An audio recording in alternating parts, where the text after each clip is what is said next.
शुरुआत में हम पोलैंड के एक खेत में एना नाम की एक औरत को काम करते हुए देख पाते हैं। तभी जोसेफ नाम का एक आदमी पुलिस ऑफिसर से भागते हुए उसके पास आता है और उस औरत को उसे छुपाने के लिए रिक्वेस्ट करने लगता है, जिस वजह से वो औरत उसे अपनी स्वर्ग के अंदर छुपा लेती है। थोड़ी देर बाद पुलिस ऑफिसर उसे ढूंढते हुए वहाँ पर आता है और एना से उसके बारे में पूछता है, लेकिन एना उन्हें बताती है कि जोसेफ उस तरफ भागा है। जिसके बाद वो पुलिस ऑफिसर जोसेफ को ढूंढने के लिए वहाँ से जाने लगते हैं। पर तभी एना जोर से चीख पड़ती है जैसे कि उसे किसी ने काटा, लेकिन वो पुलिस कांस्टेबल उसके ये सब कुछ करतूत को इग्नोर करके वहाँ से चले जाते हैं। जिसके बाद हम देखते हैं कि जोसेफ स्वर्ग से बाहर निकलता है और अपने पैंट की खिड़की को बंद करके एना के साथ वहाँ से जाने लगता है। इसके बाद से जोसेफ एना के साथ ही रहने लगता है और ऐसे ही और एक साल गुजर जाता है। वो दोनों अभी भी पुलिस से छुप कर रह रहे थे, लेकिन एक दिन पुलिस ऑफिसर जोसेफ को पकड़ लेते हैं और उसके ऊपर अंधाधुंध गोलियां चलाने लगते हैं, जिस वजह से जोसेफ पुलिस से बचने के लिए पानी में कूद जाता है। और इसके बाद से वहाँ पर किसी को भी जोसेफ के बारे में कुछ भी पता नहीं चलता। कुछ लोगों को ऐसा लगता है कि जोसेफ पानी में डूबकर मर चुका है और कुछ लोग सोचते हैं कि जोसेफ वहाँ से अमेरिका भाग गया है और अमेरिका में एक आलीशान जिंदगी जी रहा है। दूसरी तरफ एना काफी मुश्किलों का सामना कर रही थी और बाजार में फल और सब्जी बेचकर किसी तरीके से अपनी और अपनी बेटी का पेट पाल रही थी। इधर उसकी बेटी एग्नेस अपने कजन जॉन से प्यार करती थी, लेकिन उसकी शादी एक जर्मन शेफ एल्फ्रेड के साथ हुई थी, जिस वजह से कुछ ही दिनों के अंदर वो एक बच्चे को जन्म देती है जिसका नाम वो ऑस्कर रखती है। अब पैदा होने के बाद ऑस्कर रोना बंद नहीं कर रहा था, जैसे कि वो पैदा होना ही नहीं चाहता। लेकिन एग्नेस जब उसे 3 साल की उम्र में एक ड्रम देने का वादा करती है, तभी वो रोना बंद कर देता है। इसके बाद ऐसे ही 3 साल गुजर जाता है और ऑस्कर के 3 साल के बर्थडे पार्टी में एग्नेस उसे एक ड्रम गिफ्ट करती है, जिसको पाकर ऑस्कर काफी खुश हो जाता है और उस ड्रम को बजाने लगता है। इसी दौरान ऑस्कर अपने बर्थडे पार्टी में बड़े लोगों को शराब पीते हुए देखकर उसके ऊपर बुरा प्रभाव पड़ता है और उसे बड़े लोगों के ऊपर घिन आ जाता है, जिस वजह से वो फैसला करता है कि वो कभी भी बड़ा नहीं होगा और वो हमेशा ऐसे ही छोटा बनकर रहेगा। इसीलिए वो एक कठोर प्रतिज्ञा लेता है और छत से कूद जाता है। उस दिन के बाद से ऑस्कर एक बच्चा ही रह जाता है और उसकी फिजिकल ग्रोथ भी बंद हो जाता है। वो अपने साथ हमेशा अपने फटे हुए ड्रम को रखता है और वो उस ड्रम को किसी को भी नहीं देता। इसी दौरान एक दिन जब उसके पास से उस ड्रम को छीना जा रहा था, तभी उसे पता चलता है कि उसकी चीखने की ताकत इतना ज्यादा है कि इससे वो किसी भी कांच और कान के पर्दे को फटा सकता है। जिसके बाद वो अपने इस अनोखी कला को अपने दोस्तों को भी दिखाता है और ऐसे ही फिर से और 3 साल गुजर जाता है। ऑस्कर अभी 6 साल का हो चुका था, पर ऑस्कर अभी भी उस ड्रम को अपने से दूर नहीं रखता था और कोई भी अगर उससे उस ड्रम को छीनने की कोशिश करता था तो वो चीख कर शीशे को तोड़ देता था। दूसरी तरफ उसके माता और पिता बस यही सोच रहे थे कि ऑस्कर बड़ा क्यों नहीं हो रहा है। एग्नेस हर मंगलवार को ऑस्कर को लेकर शहर जाती है, जहाँ पर वो ऑस्कर को एक दुकान में छोड़कर जॉन के साथ मंगलवार में मंगल कार्य करने के लिए जाती है। लेकिन एक दिन ऑस्कर अपने माँ को जॉन के साथ मुंह काला करते हुए देख लेता है। खैर, इसके बाद फिर से और कुछ साल गुजर जाता है और ऑस्कर जब 12 साल का हो जाता है, तभी उसके माता पिता उसे एक दिन सर्कस दिखाने के लिए लेकर जाते हैं। वहाँ पर काफी सारे बौने लोगों को देखकर ऑस्कर के माता पिता को लगता है कि शायद ऑस्कर भी एक बौना बच्चा है, इसलिए वो बड़ा नहीं हो रहा है। अब शो के खत्म होने के बाद ऑस्कर वाइग्रा नाम की एक बौने आदमी से मिलता है, जो कि ऑस्कर को देखकर समझ जाता है कि ऑस्कर उसी की तरह ही एक बौना है। साथ ही साथ वो ऑस्कर की कांच तोड़ने वाली अनोखी पावर को भी देखता है, जिसको देखकर वो ऑस्कर को उसके साथ सर्कस में काम करने के लिए कहता है। दूसरी तरफ ऑस्कर के माता पिता जब ऑस्कर को वाइग्रा के साथ बात करते हुए देखते हैं, तभी वो लोग काफी परेशान हो जाते हैं। इसके बाद हमें पता चलता है कि सेकेंड वर्ल्ड वॉर शुरू हो चुका है और पोलैंड में नाजी जर्मन सेना धीरे धीरे आ रहे हैं और वो लोग ज्यूस लोगों के ऊपर टॉर्चर कर रहे हैं। इधर एग्नेस ऑस्कर को जिस दुकान पर छोड़कर जाती है, उस दुकान का मालिक मार्कस एक ज्यूस था और वो एग्नेस को पसंद भी करता था, इसीलिए वो एग्नेस को उसके साथ लंदन चलने के लिए कहता है। लेकिन एग्नेस उसके साथ जाने से मना कर देती है और अपने घर वापस आ जाती है। इसके बाद से एग्नेस ऑस्कर को लेकर काफी परेशान रहने लगती है और डिप्रेशन में ज्यादा से ज्यादा मछलियाँ खाने लगती है, जबकि मछली खाने से उसे सख्त एलर्जी थी। इसी दौरान हमें पता चलता है कि एग्नेस जॉन के बच्चे की माँ बनने वाली है, लेकिन वो इस बच्चे को लेना नहीं चाहती है। दूसरी तरफ एल्फ्रेड को इससे कोई भी फर्क नहीं पड़ रहा था कि इसकी बीवी के गोदाम में किसका सामान है और वो बस एग्नेस को जिंदा रखना चाहता था। लेकिन एग्नेस इस बोझ को लेकर जिंदा नहीं रह पा रही थी, जिस वजह से कुछ ही दिनों तक ऐसे ही मछलियाँ खाने के बाद मछली खाने की वजह से उसकी मौत हो जाती है। उसके फ्यूनरल में मार्कस भी आता है, लेकिन नाजी जर्मन लोग उसे वहाँ से धक्के मारकर निकाल देते हैं, क्योंकि वो एक ज्यूस था। थोड़ी देर बाद जब सभी लोग वहाँ से चले जाते हैं, तभी मार्कस एग्नेस के कब्र के पास आता है और एग्नेस को अपनी दिल की बात बताता है। इधर शहर में नाजी जर्मन लोग ज्यूस लोगों के ऊपर काफी अत्याचार कर रहे थे और वो लोग उनके घर और दुकान को जला देते हैं, जिस वजह से मार्कस भी डिप्रेशन में आकर जहर पीकर अपनी जान दे देता है। लेकिन मार्कस के मरने के साथ ही ऑस्कर के नए ड्रम पाने का सपना भी टूट जाता है, क्योंकि उस शहर में मार्कस इकलौता था जो ड्रम बनाता था। इसीलिए वो अपने पुराने ड्रम को ठीक करवाने के लिए जॉन के साथ जाता है और जॉन उसे अपने ऑफिस यानी पोस्ट ऑफिस लेकर जाता है।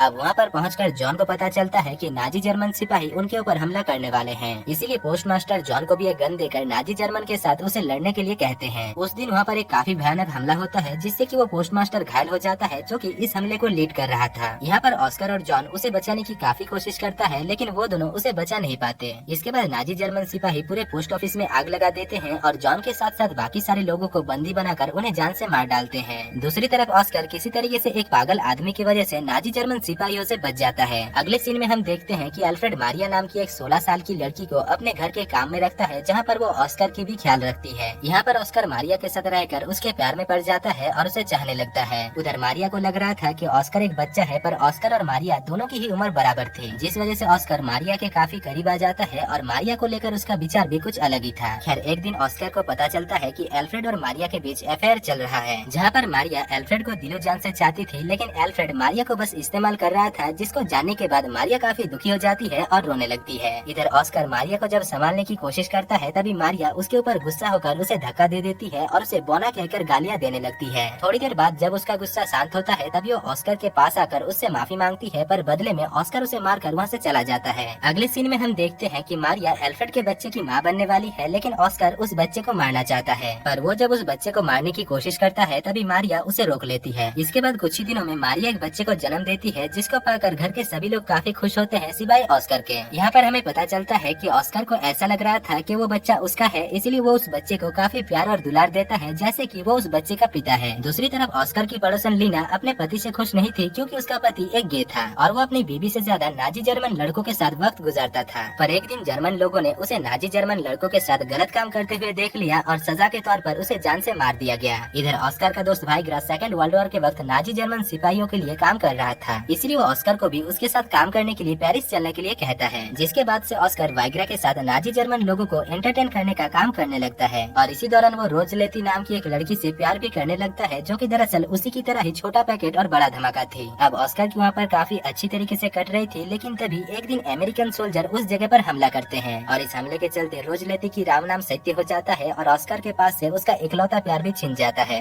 इसके बाद ऑस्कर फिर से अपने घर वापस आता है, जहाँ पर वो मारिया के 3 साल के बेटे को एक ड्रम गिफ्ट करता है, जैसे कि उसे बचपन में उसकी माँ ने दिया था। यहाँ पर मारिया ऑस्कर को पसंद नहीं कर रही थी और ऑस्कर के वापस आने पर उसे थोड़ा भी अच्छा नहीं लग रहा था, लेकिन एल्फ्रेड ऑस्कर के आने पर काफी खुश था, क्योंकि बाप तो बाप ही होता है। दूसरी तरफ शहर में चारों तरफ दंगे फसाद चल रही थी, क्योंकि इस वक्त सेकंड वर्ल्ड वॉर काफी जोरों शोरों से चल रहा था और नाजी जर्मन सिपाही आम ज्यूस लोगों के ऊपर टॉर्चर करके उन्हें जान से मार रहे थे, जिस वजह से एल्फ्रेड अपने फैमिली के साथ साथ लीना को लेकर पूरा दिन बेसमेंट में छुपा रहता था और सिर्फ रात में ही खाने की तलाश में बाहर आता था। पर एक दिन कुछ नाजी जर्मन सिपाही उन लोगों को ढूंढते हुए बेसमेंट के अंदर आ जाता है और लीना के साथ जबरदस्ती करने लगता है। साथ ही साथ वो लोग एल्फ्रेड को भी उसका परिचय देने के लिए कहता है, लेकिन एल्फ्रेड उनसे झूठ कहता है और वो कहता है कि वो नाजी जर्मनी है। पर उन लोगों को एल्फ्रेड की बातों पर विश्वास नहीं होता और एल्फ्रेड के हुतिया हरकत करने पर वो लोग एल्फ्रेड को जान से मार डालते हैं। अगली सुबह मारियस नाम की एक ज्यूस आदमी एल्फ्रेड के दुकान पर आता है, जिसको उस जगह का नया मालिक बना दिया गया है। एल्फ्रेड के दुकान को अपने हाथ में लेने के बाद मारियस ने ही एल्फ्रेड के फ्यूनरल को संभाला, क्योंकि उसकी बीबी और बच्चे भी एक एक्सीडेंट में मर गए थे और वो अपने को खोने का दर्द जानता था। अब एल्फ्रेड के फ्यूनरल पर ऑस्कर को एहसास होता है कि वो पूरी तरीके से अनाथ है, इसलिए उसे फिर से बड़ा होना होगा, जिस वजह से वो अपने ड्रम को उस कब्र में फेंक देता है और तभी एक बच्चा उसके सर पर एक पत्थर मारता है, जिससे वो वहीं पर ही बेहोश हो जाता है। थोड़ी देर बाद एक आदमी ऑस्कर को चेक करने के लिए आता है और उसे चेक करने के बाद उसे पता चलता है कि ऑस्कर फिर से बड़ा होने लगा है, जबकि मैगी बनने में भी 2 मिनट का वक्त लगता है, पर उस आदमी को सब कुछ पता था। खैर इसके बाद अगले सीन में हम देखते हैं कि ऑस्कर मारिया के साथ उस देश को छोड़कर जा रहा था और इधर एना, जो कि अभी काफी बूढ़ी हो चुकी थी, वो वहीं पर ही रुक जाती है। यहाँ पर ऑस्कर चिल्लाकर ट्रेन को रोकने की कोशिश करता है, पर तभी उसे पता चलता है कि उसके बड़े होने के साथ साथ वो अपने चिल्लाने की आवाज से कांच तोड़ सकता था, वो शक्ति भी उसकी चली गई है। और दोस्तों इसी के साथ ही इस मजेदार मूवी की कहानी खत्म हो जाती है। और अगर आपको ये वीडियो अच्छी नहीं लगी तो प्लीज इस वीडियो को अनलाइक कीजिएगा,